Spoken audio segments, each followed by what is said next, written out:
The Fallout Season 2 premiere kicked off with not one bang, but two, so it's worth comparing the two and seeing where they take us. Hi, I'm Nicholas Crawford. I'm the author of Where We've Made It Dark, a new take on the zombie apocalypse. Now, the main one to focus on is the second bang, actually, with the reintroduction of the Ghoul and Lucy at NoVac, at a standoff with the Great Khans, and things turn explosive and bloody. There's a lot of great callbacks to both the show itself and its ultra-violence and the video game of Fallout New Vegas. And the real dynamic we're setting there is the simple conflict between these two characters. Do you shoot the bad guy in the head or do you shoot them in the butt? Lucy wants the non-lethal approach to things, and she is open to that vulnerability as much as humanly possible. So she, instead of going out guns blazing, she does try talking to the bad guys and giving them that non-violent option, even though what she's offering is a lose-lose situation for them. She wants to take the caps and walk away. She's not offering them anything in return. Obviously, things don't end up well for them. So we have to take that classic fun Fallout bad guy goes boom, and then we transpose it to what happened right before with the introduction of Mr. House, who takes a chip in the back of a guy's head, tells him to unalive his friends, and then at the end blows up his head as well. So that booming is undercut by its own direct message. Now, these people are malcontents who are grumbling against billionaires who've ruined the world with robotics taking over the fabric of life itself, the ability to get a job, etc. And Mr. House says that money, wealth, is a vote, is political support. So this logic is wrong on multiple levels, but what it lays bare is the truth of capitalism itself in a high over-conforming Ayn Rand approach.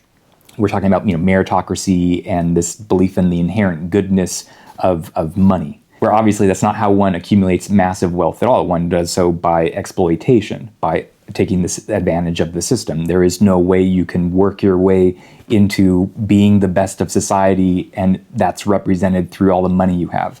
That's ridiculous and obscene.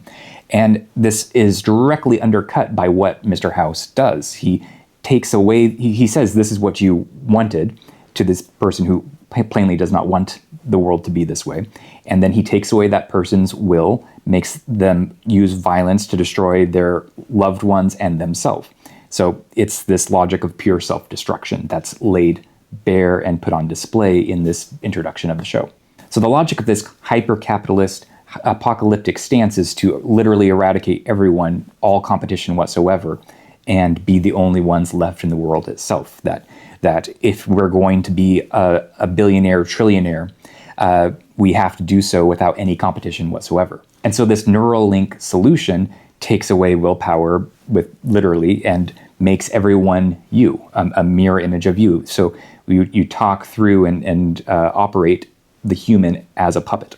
So the interesting Fallout move of this Neuralink technology isn't that we want puppets walking around. We want to puppetize people to the point that their flesh is destroyed. They're either mortified sitting in a chair or their heads blow up. So it's this double undoing of a person that it wants. Your psychic experience, your brain, and your body. Both of these things have to fall away in this genocidal logic. And this is the solution we're driving to with Hank McClane. The reason he goes to New Vegas is to continue this work at a complete scale. It's not just enough that you unalive people with the bombs or that you unalive who's left. You have to unalive them at a psychic level as well. So we'll see where the show takes this. Interestingly, back with the Vault, we see the two overseers who are also evil atavisms from the previous war era with Vault Tech.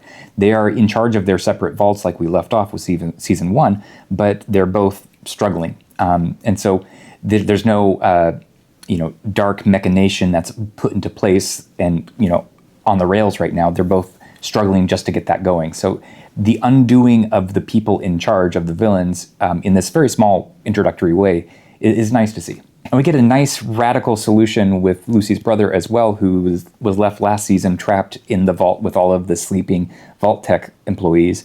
And instead of starving, he opens up all of the vault pods to chaotically let everyone out, as he says, which is not the move I was thinking. I was thinking he would start eating them, but that would make for a funny move in the show. And But what he does is actually more crazy. I mean, these are all bad guys, basically. So he's going to start a vault with all of these people who have very negative motivations to things. So I have no idea where the show's going there.